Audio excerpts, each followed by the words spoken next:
বন্ধুরা, আমি রান্নাঘরে দীপালি চলে আসলাম রান্নাঘরে।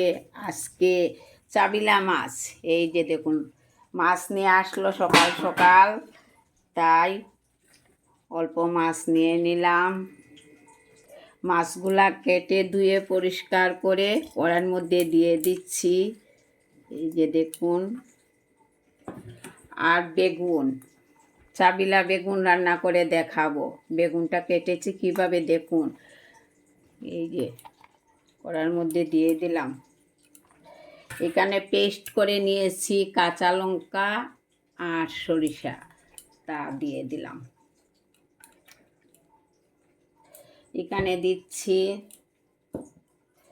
পরিমাণ মতো বা মাপ মতো হলুদের গুঁড়া, স্বাদ মতো নুন যোগ করছি,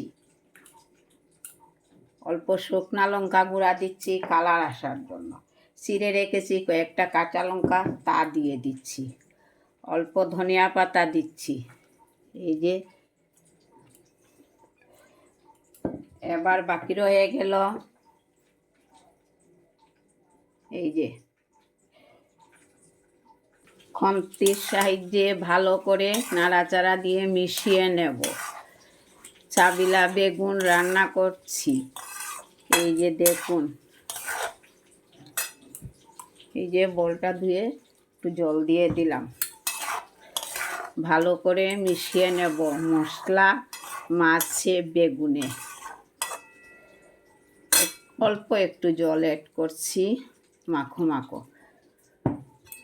এই যে চাবিলা বেগুনের ভাপা,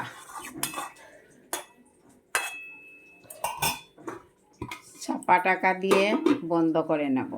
উনুনে বসিয়ে দিয়েছি চুলায়। ঢাকনাটা একবার উঠিয়ে নেই। দেখুন কি সুন্দরভাবে পুরা ইলিশ মাছ সিদ্ধর মতো হয়েছে।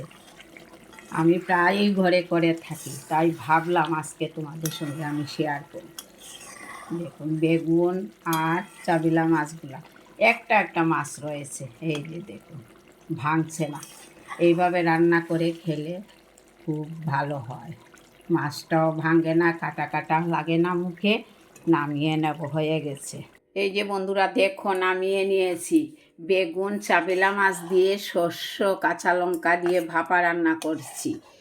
আপনারাও এইভাবে বাড়িতে একদিন ট্রাই করে দেখেন। মাছটা কিন্তু পুরো আস্তা রয়েছে, খুব সুন্দরভাবে সুসিদ্ধ হয়েছে। এই যে দেখুন, নামিয়ে নিচ্ছি। আমার রেসিপিটা কেমন হলো কমেন্টে লিখবে।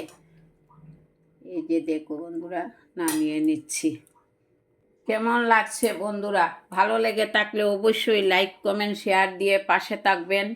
চাবিলা মাছ বেগুন দিয়ে ভাপা এভাবে রান্না করে বাড়িতে একদিন অবশ্যই ট্রাই করে দেখবেন। বন্ধুদের গল্প শেয়ার করুন।